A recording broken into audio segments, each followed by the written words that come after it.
la palabra cáncer viene de cangrejo y posiblemente lo que nos pasa con el cáncer, o al paciente en especial a esta altura, es parecido a lo que nos pasa con un cangrejo. La primera vez que lo vemos nos va a dar miedo. Después ya sabemos cómo se mueve y le vamos a tener respeto. Y después con el tiempo nos lo comemos. Así que bueno, tratemos de poder llegar a eso también con cosas como el cáncer. Voy a transmitirle un par de cosas que son conceptos y un par de cosas que son consejos. Porque es muy importante que el paciente que tiene cáncer o el familiar que sea, sepa qué cosas tiene que moverse, tiene que atenerse a no aguantárselas, a qué cosas podemos pelear contra ellas y qué cosas no, básicamente. Tratamientos del cáncer. A mí la palabra paliativo, por más que lo que yo hago se suele llamar como cuidado paliativo, no me termina de convencer, porque todavía faltaría el paliativo, se lo ha encapsulado o puesto en un lugar como que es el paciente que ya no podemos hacer nada por él y que lo único que vamos a hacer es que no le duela y se muera tranquilo. No es así. La palabra paliativo quiere decir que no es curativo, nada más, para cáncer. Entonces sabemos que tener tres tipos de tratamientos. Un tratamiento curativo, que es al que le encontramos un tumor y se lo podemos extirpar, quitar del cuerpo y queda curado, o en algunos tumores especiales como los hematológicos, que hay veces que las quimioterapias logran curaciones. Después tenemos el tratamiento adyuvante, que es el tratamiento que normalmente lo que hace es facilitar ese tratamiento curativo. O sea, cuando sabemos algo que tiene potencial de ser curativo, hacer una neoadyuvancia, que cuando lo haces antes de la cirugía, o una adyuvancia, que cuando se hace después de la cirugía, permite un tratamiento que potencialmente podría no curar, cure muchas veces. Y paliativo es lo que nos permite convivir con ello. O sea, desde un punto de vista un poquito poco ortodoxo, podríamos decir que al que le damos una pastilla para la hipertensión, le estamos dando un tratamiento paliativo, estamos bajándole su tensión, pero sigue siendo un hipertenso. Entonces, quitémosle el miedo y aprendemos a respetarlo, que es más útil. El paciente con cáncer es un paciente que tiene 8 millones de factores y cosas que lo pueden afectar y que afectan su calidad de vida, que es con lo que más tenemos que trabajar desde el punto de vista, como digo yo, del paraoncólogo, que es lo que yo siempre digo que soy más que de paliativos. Dentro de eso están desde cosas como las que más vamos a hablar hoy, que es el dolor, y un montón de cosas más, en especial todo el tema de ansiedad, estrés psicológico, que los tratamientos son costosos, que como el oncólogo está muy ocupado, hay veces que no podemos llegar a él porque no es un médico que está en la urgencia, o sea, un montón de cosas que hacen que el paciente viva mal. Entonces, es muy importante que todas estas cosas nosotros las podamos plasmar en que el paciente las tenga más cerca, en que el paciente no tenga esas angustias y no tenga que sufrir cosas que no tiene que sufrir. En base a esto, un gran amigo y oncólogo de Mallorca, que se llama el doctor Josefi, me planteó hace más de 10 años que quería que yo le vea la planta de oncología. Yo venía de otras ramas de la medicina totalmente diferentes, había trabajado con él en medicina interna, de entrada me dio miedo, como el cangrejo, después lo empecé a rodar y ahora ya convivimos con ellos, no le voy a decir que me lo como porque es complicado, pero por lo menos ya convivimos muy bien con él. Y vemos que la base es formar lo que llamamos una unidad de oncología. En la mayoría de los hospitales tenemos un servicio de oncología, un servicio de tratamiento del dolor, un servicio de cuidados paliativos, que son independientes, un servicio de medicina interna, que son independientes. Lo que creamos nosotros fue un grupo que tenga fácil acceso a todos los integrantes del grupo, que los pacientes lo conozcan a todos los integrantes del grupo, cosa que te sientan confianza y seguridad con todas. O sea, en base a eso podemos hacer que el paciente que tiene un problema, como digo yo, extraoncológico, porque no es un paciente que vamos a resolverlo ni con una quimioterapia ni con una radioterapia, tenga una cara conocida que le da confianza y que le puede resolver el problema. Pues en el paciente oncológico no le da lo mismo que lo atienda cualquiera. Con mucha justificación por el tipo de patología que tiene, cuando llega a una urgencia y lo ve un médico que no lo conoce, se asusta y tiene miedo de que metan la pata. Entonces, desarrollar en los hospitales ese tipo de equipos sería muy interesante, que no hay muchos que lo tengan, la mayoría no lo tienen. Objetivos, como ven, abarca muchas cosas. O sea, en realidad el tratamiento del paciente con cáncer, no tenemos que poner como que nuestro objetivo es curar el cáncer. No, nuestro objetivo es curar el cáncer buenísimo si podemos, pero es que el tiempo que ese paciente esté con esa enfermedad viva de la mejor manera posible y se sienta lo menos enfermo posible. Y minimizarle todas las cosas que son inevitables, las que sean inevitables avisárselas para que sepa que las va a tener y pueda convivir con ellas y le duren lo menos posible y no lo angustien. ¿Vale? Y como he dicho, enseñarle a respetar esa enfermedad, a darle importancia a los síntomas y preguntar. Saber que estamos al lado para que si necesita nos pregunta y lo solucionamos o lo arreglamos o le decimos si es importante o no. El tema de cuidados paliativos o como digo yo, el paraoncólogo o esto, en muchos lugares ya se está desarrollando más, ¿vale? Ahora ya aquí en España también se ha desarrollado mucho, pero antes no se desarrollaba prácticamente. En base a un montón de estudios vimos que es un indicador de excelencia, que en muchos lugares se plantea como una especialidad médica como puede ser la neurología, la medicina interna o lo que sea. Y que además en los que tienen incorporado un equipo de cuidados paliativos al trabajo cotidiano, baja incluso los costos. ¿vale? Que hoy en día eso también es muy importante y más en un sistema como el nuestro, que es un sistema público. O sea que en la medicina privada puede el costo no importar tanto, aunque cada vez importa más por cómo está estructurada, ¿no? Por los generosos recursos que nos depositan las compañías. Pero bueno, en base a eso es que hace más viable y más sostenible el sistema. Problemas, como les dice, hay un montón. Los más frecuentes suelen ser dolor, anorexia, o sea que el paciente no tiene hambre y no quiere comer, paciente que no come no tiene proteínas, si no tiene proteínas no funciona. Las proteínas hacen que funcione el cuerpo, que funcionen los medicamentos, que funcione todo. Otros vómitos que son un poquito más pequeños, pueden ser otros síntomas, más pequeños, pero no dejan de ser molestos, como vómitos, astenia, diarreas, otros más pequeños como erupciones cutáneas y cosas así. Lo importante con todo esto es que el paciente se acuerde que siempre tiene que consultar, pues la mayoría de estas cosas tienen tratamiento y se pueden controlar bastante bien. Tratamiento del dolor. Ahora nos vamos a meter ya específicamente en lo que nos llama acá hoy. Terapéutica escalonada. Lo pongo con un par de signos de admiración, pero también hay que tener en cuenta que, como bien decía Simón antes, tenemos que ver qué tenemos adelante. No todos los pacientes es bueno que le damos terapéutica escalonada. El que se acaba de fracturar una tibia y un peroné, si le damos un paracetamol, lo más seguro nos lo tengamos que quitar de la frente cuando nos lo tire, ¿no? Porque no le va a alcanzar. Tener en cuenta que la terapéutica escalonada se basa en tratar de usar los medicamentos, yo diría, más simples, no con menos efectos adversos, no confundamos, ¿vale? O sea, un analgésico convencional, un antiinflamatorio, ¿es más simple que la morfina? Posiblemente sí, porque no le tenemos que hacer una receta verde, ¿vale? Y porque no tiene un grupo de gente que pueden haberse hecho yonkis. Por eso, que en España, que estén relacionadas al tratamiento del dolor, por suerte, son muy pocos, ¿eh? La realidad de distintos países son diferentes. Pero siempre es bueno ver qué dolor tenemos y de acuerdo a eso actuar de la manera más simple para el paciente. Porque es verdad que no deja de ser más simple para el paciente ir con una receta común que tener que pedir una receta rara que su médico la tiene pero el otro no y quizás una se la va a dar. Entonces, pensar bien siempre qué damos y dar lo adecuado. Acordarnos que no porque tenga una receta verde va a ser más peligroso, sino que va a ser más adecuado o menos adecuado para ese momento y para ese paciente. Y en especial en el oncológico. El oncológico, como he dicho siempre, es muy importante controlar los síntomas, que no sufra lo que no tiene que sufrir. Tratamiento médico del dolor. De nuevo, vamos a ver una parte que es que tiene dos facetas, el principio en especial. Esto que le digo al principio puse que es preferible asociar dosis bajas de varios medicamentos que altas de uno, se da en especial en los pacientes que están muy deteriorados, porque es muy común que una dosis baja de un medicamento no dé efectos adversos. En la contrapartida tenemos que tener en cuenta la polifarmacia. Cuidado que si el paciente toma muchos medicamentos, el darle muchos puede ser peligroso. Pero tener en cuenta que uno no quita otro. O sea, hay muchos médicos que, vamos a ver, que le dan un paracetamol o un ibuprofeno y si no funciona, le cambian a un opioide directamente. No, espera, porque van por caminos distintos. Lo bueno es tener varios medicamentos que van a ir como si fueran 3 soldados por 3 flancos a atacar ese dolor. ¿Vale? Entonces, el mórfico va a ir por acá, el antiinflamatorio va a ir por acá, el paracetamol por acá. Y todavía tenemos más, si necesitamos. Y si van a dosis bajita, en general se toleran mejor. Un ejemplo de eso es el tramadol. Cuando el tramadol salió originalmente, salió dosis moderadamente alta, a mi gusto, porque el más pequeño era 50. Hace unos años sacaron un tramadol de dosis más bajita mezclado con una dosis casi homeopática de paracetamol y funciona muy bien y se usa un montón. ¿Por qué? Porque tiene menos efectos adversos y son 2 medicamentos a dosis baja. Valorar bien el tipo de dolor, ¿vale? Tipo de dolor, como vemos hay muchos tipos de dolores. En general, por más que esté el primero que puse en la diapositiva, no tiene que ser el primero que pensemos el psicógeno. Existe el dolor psicógeno, o sea, existe la gente que no tiene dolor o no tiene una causa de dolor y nos va a decir que tiene dolor, sí, pero tiene que ser el último que tenemos que pensar. Siempre digo lo mismo, primero hay que descartar las causas graves y las cosas que nos van a matar. Si después es ansiedad, le damos una palmadita en la espalda, lo mandamos a hacer deporte y se le va a curar, poco a poco. Y los tipos de dolores que hay, que son el neuropático, somático, irruptivo, basal, hay muchos matices que tenemos que ir mirando. Esto es un ejemplo del dolor maltratado. Esta diapositiva no es mía, en realidad es del doctor Portnoy, que lo hacía, que sí me pareció muy bonita, y de hecho la han usado creo que casi todos los que estamos acá alguna vez.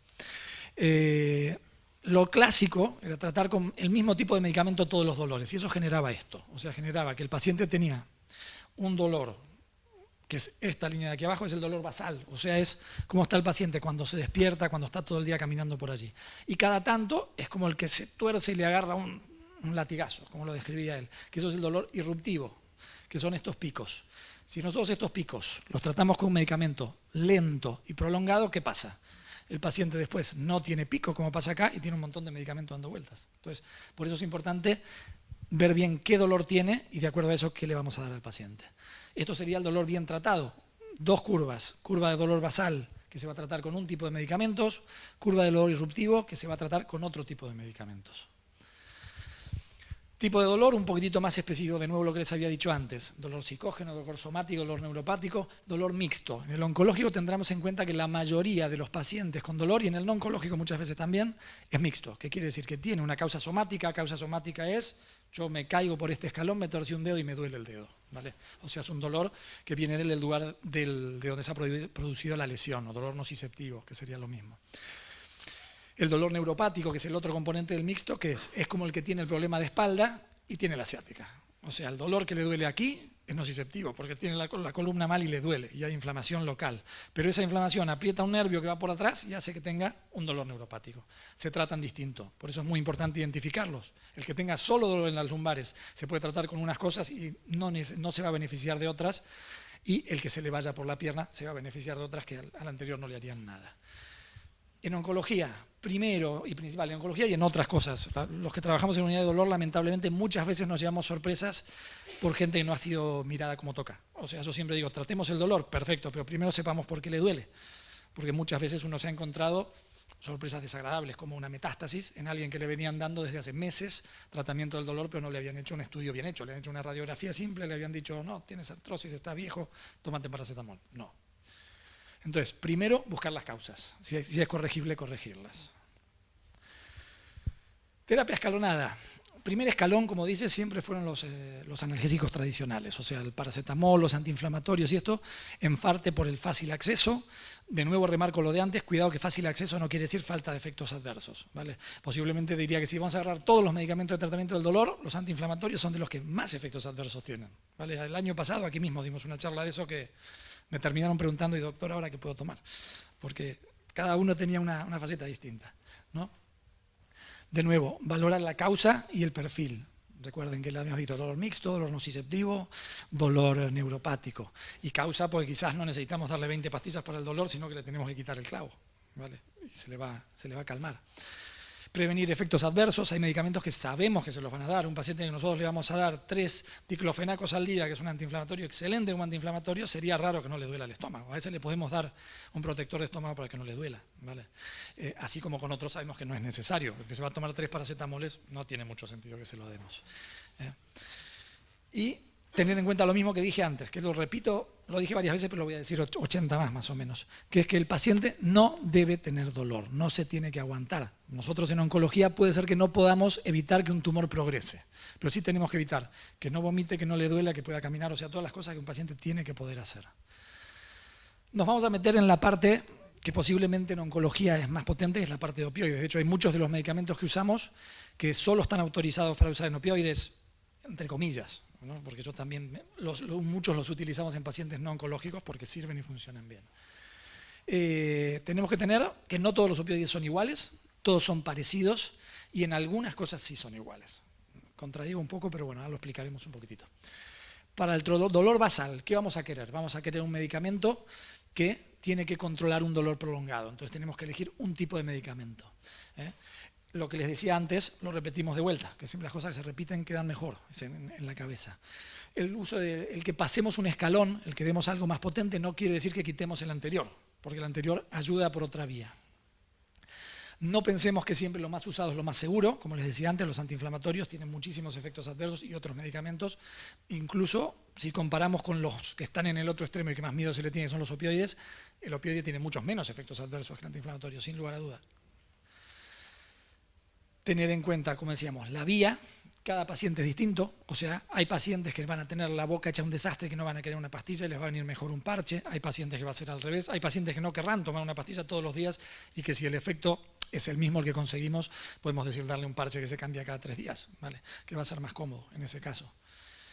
El dolor irruptivo, lo que hablamos antes, el gráfico con las curvas, acordémonos que para esto necesitamos medicamentos de acción rápida y corta, porque es un dolor que empieza muy agudo y se va bastante pronto, ¿vale? Todavía yo me caigo de espaldas muchas veces escuchando colegas y colegas que tratan dolor, que siguen dando de rescate morfina oral. La morfina oral es lenta y larga. Hoy en día cualquier variedad de fentanilo, para que no digan que uno está casado con ningún laboratorio, de los que son transmucosos, o sea, sublinguales, esos son los medicamentos de elección para el dolor irruptivo, porque actúan rápido y el efecto es corto. Siempre bien aconsejados y bien utilizados, porque actúan rápido y corto, es que también es más frecuente el efecto que más le tenemos miedo de los mórficos, que es el que el paciente se pueda pegar un poco al tratamiento, porque como es más rápido, lo coloca más, para decirlo en términos coloquiales, valga la redundancia. Y otro concepto que a mí me parece muy importante, que la receta verde no implica que sea mejor o peor.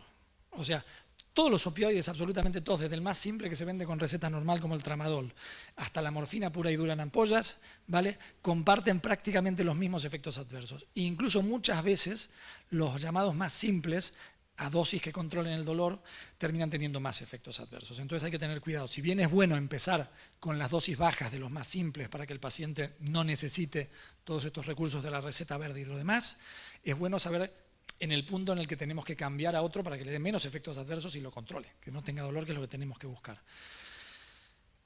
Muy bien.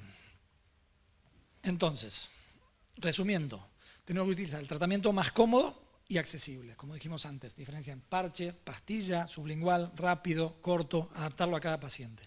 Escuchar al paciente a la hora que elegir. Es muy importante que el paciente lo dejemos hablar, que nos diga, que le expliquemos nosotros. O sea, los pacientes que uno ve peor tratados son los que no se les ha explicado lo que tienen o los que no se los ha escuchado. Que directamente cuando vienen, tengo 5 minutos porque tengo un paciente cada 5 minutos, entonces le doy esta pastilla, lo mando y vuelva. Yo me acuerdo una anécdota que es que en un centro de salud una paciente vino por un dolor abdominal. Yo hacía medicina general allí. Y me dice, me duele el abdomen. Yo, bueno, acuéstese por aquí que la voy a revisar. Y me dice, no, el doctor siempre me da una pastilla. No. Le dije, acuéstese aquí, la voy a revisar, o le doy una pastilla, o la mando al hospital, o la mando a su casa sin nada. Pero para dar una idea de cómo se puede degenerar la medicina y lo importante que es la relación médico-paciente.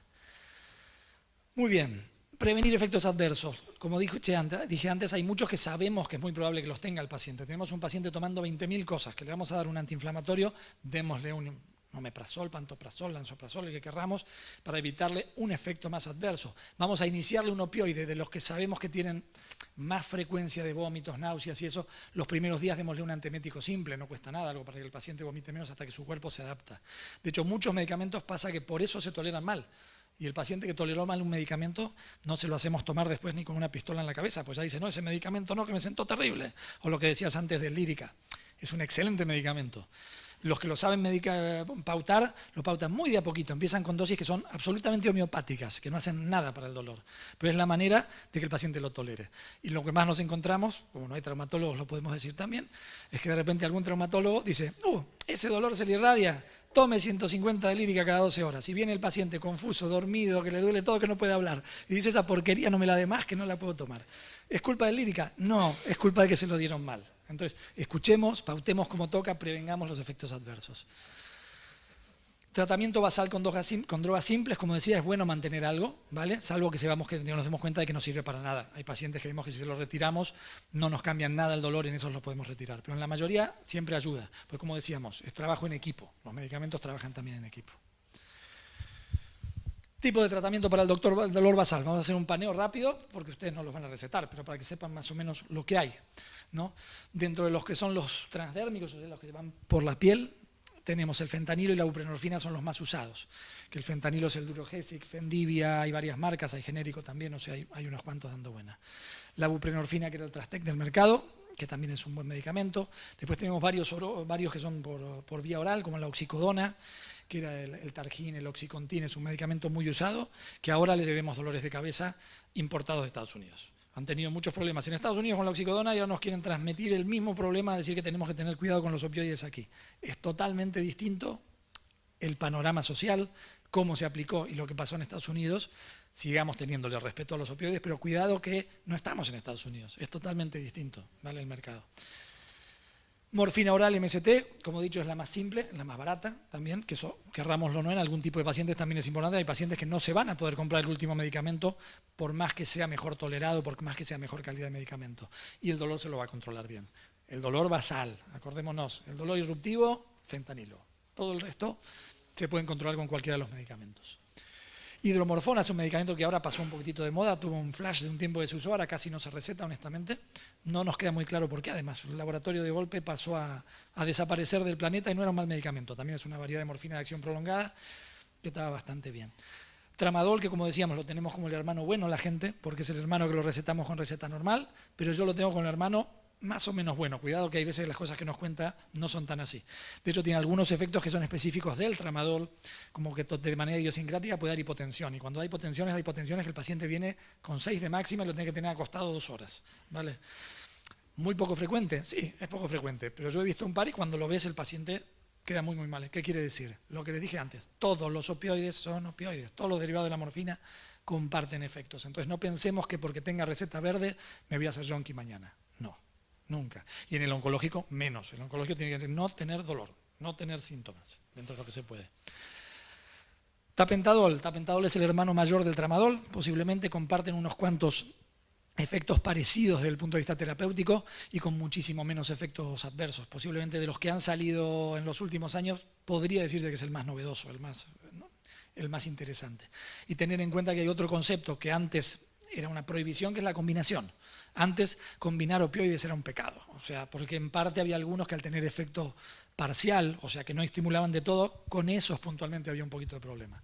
Hoy en día eso se ve que no es así, que podemos combinar perfectamente 2 tipos de opioides, o sea, hay veces que podemos empezar con un tapentadol, ver que si estamos llegando a una dosis intermedia necesitamos algo más, que tenga un techo más alto, ¿vale? O sea, que podamos llegar más arriba en dosis sin que le moleste al paciente y asociarlo, por ejemplo, con fentanilo, son asociaciones que usamos un montón y se toleran muy bien, no tienen mayores problemas. Después hay otros medicamentos, algunos que se están empezando a usar más de lo que se debe a mi gusto, que yo no estoy muy de acuerdo, como la metadona. La metadona es un medicamento que se usa para deshabituación y hay muchos grupos de paliativos que están dando metadona para tratar el dolor. Mi opinión personal y lo que yo busqué de farmacología, efectos adversos, efectos cardiovasculares, etcétera, ni por las tapas me van a dar recetando metadona para tratar el dolor. No, directamente. Y asociaciones, que es lo que hablábamos antes del tramadol, por ejemplo. Esto, tranquilos que no quiero que lo lean, no quiero que se lo aprendan de memoria ni cosa que se le parezca. Más que nada es para reforzar de vuelta lo que que dije antes. Fíjense que están todos los opioides prácticamente aquí y todos tienen equivalencias. ¿Qué quiere decir? Todos los opioides son mórficos, ¿vale? Una dosis más alta, una dosis menos alta. Evidentemente, los que necesitemos dosis más alta, la mayoría de las veces vamos a tener más efectos adversos, ¿vale? Pero recordemos, son todos opioides, no nos cambia. Adyuvantes del tratamiento de dolor, lista más larga todavía. La palabra adyuvante es un poco vieja, ahora ya casi que no se usa mucho adyuvantes, pero bueno, como quedó por costumbre la seguimos usando. Corticoides, como decía Simón, el doctor Garau, el corticoide es el antiinflamatorio más potente que conocemos desde hace años y es el más efectivo. También es el que tiene posiblemente, si lo vamos a usar en largo plazo, más efectos adversos. O sea, ¿tenemos que tenerle miedo? No. ¿Tenemos que tenerle respeto? Sí. ¿Necesitamos usar unos días de corticoides? Es excelente. En el oncológico lo usamos no solo para el dolor, lo usamos para un montón de cosas y casi diría que es la piedra angular en que cada vez que el paciente se siente muy mal nos va a ayudar a sacarlo adelante. Pero tengamos en cuenta eso. Si podemos, poco tiempo, a dosis controladas, bajándolo de manera paulatina, porque es lo que nos va a hacer que no tenga efectos a nivel del metabolismo del paciente. El resto los voy a pasar muy rápido, porque ya son bastante más complejos. Antiepilépticos, que es gabapentina, pregabalina, antiarrítmicos, antidepresivos. Como ven, hay un arsenal enorme. Poner todo el arsenal lo puse para que tengan en cuenta que hay muchos medicamentos para controlar el dolor. ¿Qué quiere decir? Que volvemos a lo de antes, lo digo otra vez más, que no se aguanten el dolor, que es lo primero que le digo a mis pacientes. Cuando tienen un problema, no se lo aguanten. Me llaman, pues dolor no tiene que tener. ¿Algún día se va a morir? Sí. La muerte no se la va a poder evitar. Seguramente en ese momento no, pero el dolor sí. O sea, dolor no tienen que tener, ni vómitos, ni ninguna de estas cosas. Tratamiento del dolor irruptivo, lo que les he dicho antes. Lo repetimos, lo pasamos rápido, pues ya lo hemos hablado un poquitito. Drogas rápidas, de acción corta, de acceso simple. Antes se hablaba que la dosis, si tenía que ser el 20% de la dosis total, hoy en día eso prácticamente se está dejando un poquito de lado. Ahora sabemos que cuando tratamos el dolor irruptivo, como la farmacocinética del medicamento es distinto y la farmacodinámica también, lo que tenemos que hacer es empezar por la dosis más baja. Porque si usamos el 20% de dosis muy alta, lo más probable es que al paciente le siente como una patada en el hígado. Pero va a ir bien tu hígado, no te preocupes. Y entonces tenemos que empezar por las dosis bajas razonables, también depende del tratamiento basal que tengamos, ¿sí? Pero es lo del 20% que era un concepto antiguo, también quedó un poquito de lado. Misma droga, misma vía, también era un concepto antiguo. Hoy en día, como he dicho, el medicamento para el dolor basal va a ser uno y el para el rescate va a ser otro. Quizás ser una excepción para que no quede ahí por el camino, que es que en el paciente que está ingresado, en el paciente hospitalario, sí posiblemente la morfina es la opción para el tratamiento de rescate de ese tipo de dolor. ¿Por qué? Porque ahí vamos a tener la vía endovenosa, que es más rápida, es más efectiva y que el paciente va a estar en la cama, porque está ingresado. Entonces a veces que el medicamento nos dure un par de horas nos puede venir bien, ¿vale? Un par son 4. Que me canso de ver indicaciones de morfina cada 8 horas. La morfina actúa 4 horas aproximadamente, entonces cuando se pauta cada 4. La endovenosa, claro. Asociaciones, como decíamos antes, para el dolor eruptivo no tienen mucho sentido, salvo en dolores leves, ¿vale? Yo a muchos de mis pacientes les explico como si fuera un tratamiento, una terapia escalonada del dolor eruptivo. ¿Qué quiere decir? Cada vez que tengan dolor eruptivo van a tener que tomarse el chupa chup o la pastillita bajo de la lengua de fentanilo. No. O sea, hay veces que les digo que si el dolor es un dolor leve, se tome un ibuprofeno, por poner un ejemplo, ¿vale? Porque pues seguramente ese paciente que está con dosis altas de cosas ya no va a estar tomando antiinflamatorios o va a tomar muy poquitos. Entonces, que primero recurra a lo normal, después a lo otro. ¿Por qué? Porque el otro es muy seguro, es excelente, le va a controlar el dolor, pero quizás lo adormila más, lo tiene más somnoliento, le imposibilita hacer durante una hora o un rato las actividades que tenga que hacer. Titulación, lo que decíamos antes, empezar de a poquito, porque si no le sienta mal. El paciente que le sienta mal un medicamento lo odia y no nos lo va a dejar que se lo recetemos nunca más. Como les he dicho antes, del dolor eruptivo, fentanilo sería lo más útil. Volvemos a lo que dije antes, morfina oral, tratar de que no, endovenosa sí puede ser útil. Y analgésicos convencionales, depende del tipo de dolor. Dolor más suave, podemos usarlos, por más que lo tengamos antes. Hay otros tratamientos, de nuevo lo mismo, que no se aguanten el dolor, que tenemos más herramientas, ¿vale? Tratamiento con bifosfonato, que es lo mismo que se usa para la osteoporosis, ¿vale? Que lo que hace es controlar el dolor bastante bien en metástasis óseas y cosas así. La calcitonina también tuvo un pico que se usó mucho, después se empezó a usar menos, es un poco discutible, pero sepamos que está, que es una cosa que puede ser una herramienta útil. Los tratamientos con radioisótopos que se usan muy poquito, posiblemente mucho menos de lo que deberíamos, porque son útiles en muchos tipos de tumores, que son el estroncio y el samario. Es parecido a los medicamentos que se dan para cuando se hace una gammagrafía ósea, un estudio de la osteoporosis. O sea, son medicamentos que son un poquito radioactivos, por decirlo así. No van a hacer daño porque sean radioactivos, o sea, no hay que tener precauciones especiales, honestamente, y funcionan bien. Y estamos evitando dar algo agresivo. Y muchas veces la radioterapia, que no es un fármaco, pero para metástasis óseas y cosas así, con fines exclusivamente analgésicos a veces, funciona y funciona bien. Otros problemas habituales, esto es solo la yapa, esto no es dolor, pero tengamos en cuenta para lo mismo que les dije antes, o sea, que no se aguanten los síntomas que tengan los pacientes. Tienen que estar lo mejor que se pueda, tienen que tener buena calidad de enfermedad. Muchos usan la palabra calidad de vida, posiblemente calidad de vida sea parecida, pero quizás la palabra calidad de enfermedad es más gráfica, pues es un paciente que si bien va a estar enfermo, tiene que llevar su enfermedad de la mejor manera posible. Como ven acá, les puse una lista de lo más frecuente y para todos, entre paréntesis, le he puesto algún tratamiento. Quiere decir que todos los síntomas tienen con qué controlarse, ¿vale? A veces no los podemos controlar, sí, a veces no los podemos controlar, pero todos lo tienen. Entonces, siempre primero, recurrir a todo lo que tenemos, recurrir al médico que sabemos que lo conoce y que lo sepa usar, que eso también es muy importante, ¿vale? Tratamiento en el paciente terminal. Acá nos metemos en un terreno más escabroso. Posiblemente, como yo veo muchos pacientes oncológicos, para mí es un terreno muy habitual, pero veo un montón de cosas que veo que están todavía muy, muy crudas y muy, muy difíciles de manejar. Una, la información. Sí, hoy hablaban a la tarde de que la información es del paciente y hay que decírsela todo. Los que dijeron eso, ninguno es oncólogo ni ninguno trata pacientes oncológicos. Porque si tú tienes un paciente oncológico y tú le dices, usted tiene cáncer metastásico, el paciente se va y se tira del balcón. En cambio, si tú le dices, tiene una mancha, parece que es un tumor, puede ser maligno, vamos a estudiarlo, vamos a hacer esto, parece que se ha ido al hígado. Si tú le dices que encuentras un nódulo en el hígado, el paciente entiende que tiene una metástasis, pero se deprime menos. Entonces, hay pacientes que te lo van a preguntar, que te van a decir, pero esto es una metástasis. Le tienes que decir, sí, esto es una metástasis. Y no es la confabulación del miedo, no confundamos. Una cosa es no informar y otra cosa es informar con mano izquierda, como toca para que el paciente pueda asumir su enfermedad como toca. ¿Vale? Un hipertenso tiene años para saber que tiene que tomar 20 pastillas. Empieza tomando una, después va tomando otra, después otra. A este de un día para el otro le decimos, tiene un cáncer y mañana le vamos a hacer un tratamiento que le va a hacer vomitar, que le va a hacer que se le caiga el pelo y no va a caminar por 3 días. Entonces, poque una y otra, ¿vale? O sea, que puedan asumirlo. Conceptos poco claros, como decía, de estas cosas. O sea, hay muchas veces pacientes también lo que hablaban hoy en el fórum, ¿no? Una sedación, por ejemplo, no es una eutanasia. Separemos los tantos. La discusión de si tendría que estar legislada la eutanasia es otra. No me voy a meter en ese terreno ahora, pero tendría que estar legislada a mi gusto, porque nosotros no podemos imponer nuestra moral a nadie. Podemos decir, yo como médico no te puedo eutanasiar porque va contra mi moral, te mando otro médico que quizás él lo haga. Perfecto. Pero tenemos que evolucionar un poquito a que el paciente es dueño de su vida. ¿Vale? El que venga caminando y se baje del coche y nos diga que quiere una eutanasia, le diremos no. Pero el que venga con un cáncer terminal metastásico y no puede respirar y diga, doctor, no quiero que me hagan nada, por favor, duérmame, puede tener cierto fundamento y ser casi aceptable. Pero repitamos, la sedación no es una eutanasia. La sedación lo que hace es que decir, en vez de hacer lo que se llama encarnizamiento terapéutico, o sea, ponernos a un montón de medicamentos que ya al paciente no lo van a beneficiar. Recordemos que lo que queremos es que se beneficie el paciente, no que tratemos el cáncer. Estamos tratando a un paciente. ¿Vale?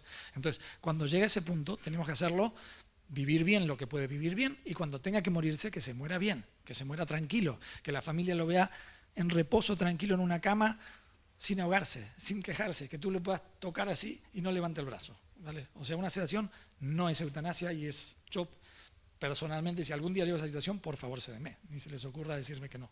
¿Vale? Como decíamos antes, información, consentimientos, testamento de vida. Yo consejo que le doy a un montón de gente, no a pacientes, a amigos, se lo digo eso. Le digo, si hay algo importante que tengas que hacer en la vida con respecto a tus enfermedades, haz un testamento vital. Para que si te pasa tal o tal cosa, ¿qué es lo que quieres hacer? ¿Vale? Es muy, muy, muy importante. Y mostralo, o sea, no lo tengas en el cajón. Y el momento en el que tenemos que hablar cosas con el paciente. Muchas veces se espera para querer hablar con el paciente, si lo vamos a sedar, a que el paciente ya se esté muriendo y el paciente ahí no entiende. Muchas veces, pues está destruido. Posiblemente yo creo que cuando un paciente ya tiene asumida su enfermedad y todavía está bien, es un momento en que su oncólogo, que en realidad es el que lleva las riendas de esto, tiene que sentarse y decirle, bueno, en algún momento esto puede ir a peor. Si va peor, ¿qué quieres que hagamos? Es importante que el paciente lo tenga claro, que ahí no le estamos diciendo, te vas a morir. Le estamos diciendo, cuando te pongas malo, ¿querés que te metamos en la UCI, te pongamos un tubo, te pongan otro tubo por aquí, y estés 40 días en la UCI hasta que te mueras? ¿O quieres que el médico, si da su criterio, te dice, mira, no podemos hacer nada, te duerma? Muy importante, y posiblemente hablarlo antes de que llegue el momento. ¿Vale? Siempre decimos lo mismo en oncología. El paciente te pregunta qué es lo que quiere saber, eso es una realidad. ¿Vale? Y tenés que adaptarte mucho a eso. Y después ir viendo cuál es la manera de hacerle llegar los mensajes, como decíamos antes, que no le peguen, pero que le lleguen. ¿Qué más? Familia. Acordémonos que el paciente que estamos tratando es el dueño de su enfermedad, es el más importante, es el eje de nuestro tratamiento. Sí, pero muchas veces el paciente es un padre de 40 años que va a dejar a toda una familia sola. Entonces, hablemos con la familia, informémosle. Muchas veces, digamos, acá va a encontrar opiniones de todo tipo, algunos me pueden tirar un zapato por la cabeza, por lo que voy a decir, pero muchas veces cuando el paciente está muy, muy mal, se lo tenemos que decir antes a la familia, lamentablemente, pues son los que van a tener que llorar toda la agonía, toda la sedación y toda la muerte.